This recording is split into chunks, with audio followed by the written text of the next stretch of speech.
అరిసెలు పాడయ్యే ఛాన్స్ లేకుండా మెత్తగా జ్యూసీగా ఎలా తయారు చేసుకోవాలో చూద్దాం. ఫస్ట్ రేషన్ బియ్యాన్ని అదే దొడ్డు బియ్యాన్ని మంచిగా కడుక్కొని 12 గంటలు నానబెట్టాలి. నానాక ఆ నానిన నీళ్ళని ఇలా వంపుకోవాలి.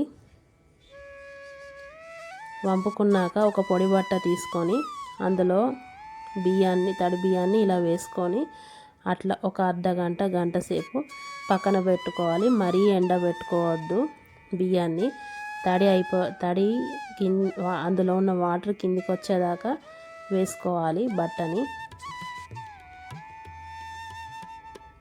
ఈ విధంగా వేసుకొని అట్లా కొంచెం క్లాత్ తోటి ఇలా తూడ్చుకోవాలి. తడిని తూడ్చుకున్నాక మరీ ఎండబెట్టద్దు బియ్యాన్ని.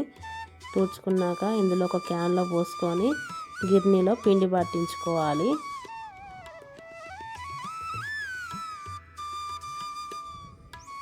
ఈ విధంగా పిండి పట్టించుకోవాలి గిర్నీలో.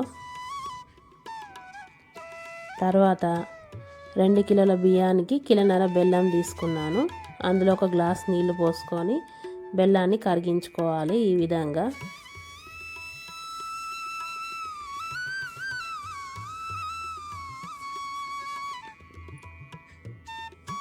ఈ విధంగా కరిగిపోయాక స్టవ్ ఆఫ్ చేసేసి ఇది వడగట్టుకోవాలి. ఈ బెల్లం నీళ్ళని ఈ విధంగా వడగట్టుకోవాలి.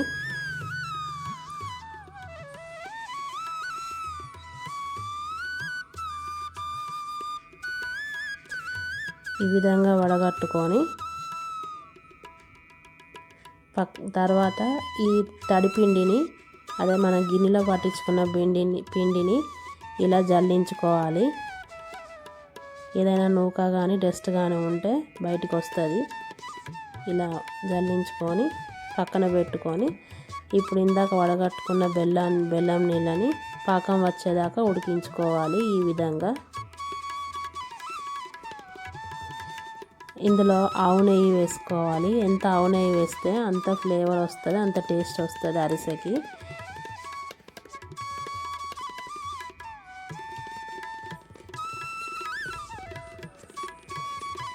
ఈ విధంగా పాకాన్ని చెక్ చేసుకోవాలి. ముద్ద పాకాన్ని రావాలి. చూడండి వీడియోలో చూపించే విధంగా పాకాన్ని చెక్ చేసుకోవాలి. ఇలా ముద్దకు రావాలి పాకం కరెక్ట్గా పట్టాలి. ఈ విధంగా ఇలా నీళ్ళ నుండి తీస్తే ఇలా ముద్దగా రావాలి పాకం. తర్వాత ఇలాచి పౌడర్ వేసుకొని కలుపుకోవాలి పాకం వచ్చాక.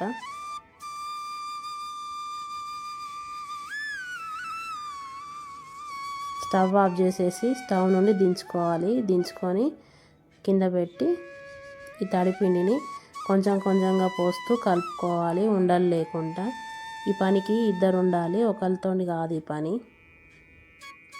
ఒకరు పిండి పోస్తే ఇంకొకరు కలుపుతూ ఉండాలి. ఇక్కడనే ఉంది అసలు కథ. కాబట్టి 2 చేసే పని ఇది. ఇలా ఉండలు లేకుండా కలుపుకోవాలి కొద్దిగా పిండి పోసుకుంటూ. ఈ విధంగా కలుపుతూ ఉండాలి. ఇలా సిల్కీగా రావాలి కన్సిస్టెన్స్. ఈ విధంగా కలుపుకోవాలి సిల్కీగా.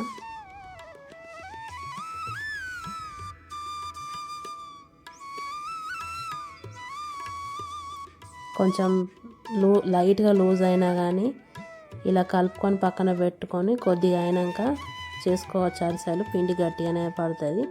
తర్వాత ఈ విధంగా చేతులకు ఆయిల్ అప్లై చేసుకొని ఒక కవర్కి ఆయిల్ పోసుకొని ఇలా ఒత్తుకోవాలి. మరీ మందంగా మరీ పలసగా ఒత్తుకోవద్దు, మీడియంగా ఒత్తుకోవాలి.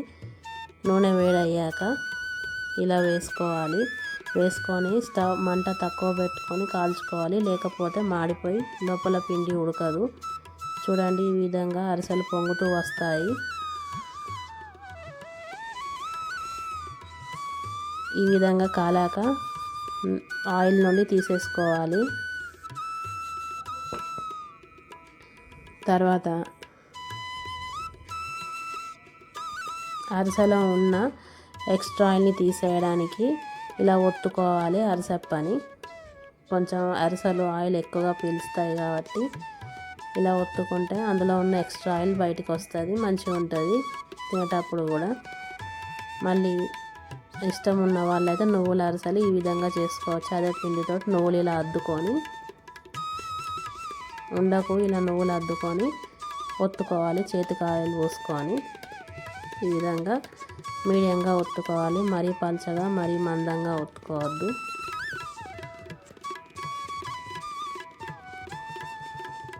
ఒత్తుకొని ఆయిల్లో వేసుకొని చిన్న మంట పైన కాల్చుకోవాలి.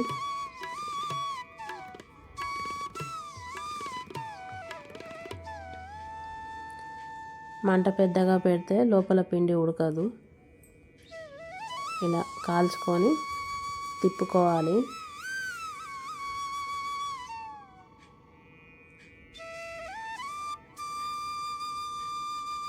ఈ విధంగా తిప్పుకోవాలి. చూడండి ఎలా పొంగుతుందో అరిసె. ఆయిల్ నుండి తీసేసి ఒత్తుకోవాలి, ఎక్స్ట్రా ఆయిల్ బయటకు వచ్చే విధంగా.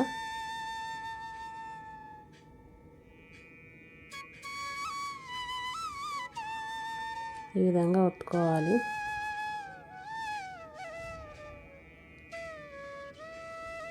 అంతే, ఎంతో సింపుల్గా సాఫ్ట్గా జ్యూసీగా బెల్లం అరిసెలు తయారైపోయాయి. పాడే ఛాన్స్ లేకుండా వస్తాయి ఈ విధంగా చేస్తే.